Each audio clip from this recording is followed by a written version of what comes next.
Hi friends, ಎಲ್ಲರಿಗೂ ನಮಸ್ಕಾರ.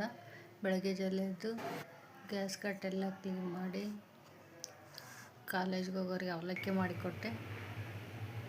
ಅವರಿಗೆ ಅವಲಕ್ಕಿ ಮಾಡಿಕೊಟ್ಟ ಮೇಲೆ ನಾನು ನಿಧಾನಾಗಿ ಪೂಜೆ ಮಾಡ್ಕೊಂಡೆ. ಪೂಜೆ ಮಾಡೋದಕ್ಕೆ ಲೇಟ್ ಆಯಿತು.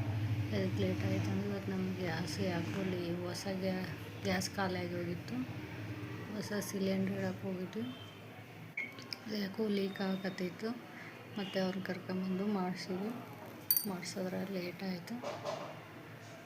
ಲಕ್ಷ್ಮಿಗೆ ಪೂಜೆ ಮಾಡೋದು ಮುಗೀತು. ದೇವ್ರ ಮನೆಯೆಲ್ಲ ಕ್ಲೀನ್ ಮಾಡೋದ್ರಾಗ ಲೇಟ್ ಆಯಿತು.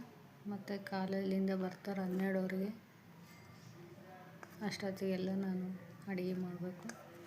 ಇದೇನು ಹುಳಿ ಪಲ್ಯ ಅಂತ, ಅದೊಂದಿಷ್ಟು ಬೇಳೆ ಹಾಕಿ ಆ ಪಲ್ಯ ತೊಳೆದಾಕಿ ಮೆಣಸಿಗೆ ಹಾಕಿ ಒಂದಿಷ್ಟು ಬೆಳ್ಳುಳ್ಳಿ ಹಾಕಿ ಉಳ್ಳಾಗಡ್ಡೆ ಹಾಕಿ ಟಮಾಟೆ ಹಾಕಿ ಅರಿಶಿನ ಹಾಕೀನಿ. ಒಂದಿಷ್ಟು ನೀರು ಹಾಕಿ ಒಂದು ಸ್ವಲ್ಪ ಎಣ್ಣೆ ಹಾಕಿ ಕುಕ್ಕರ್ಗೆ ಇಟ್ಟೀನಿ.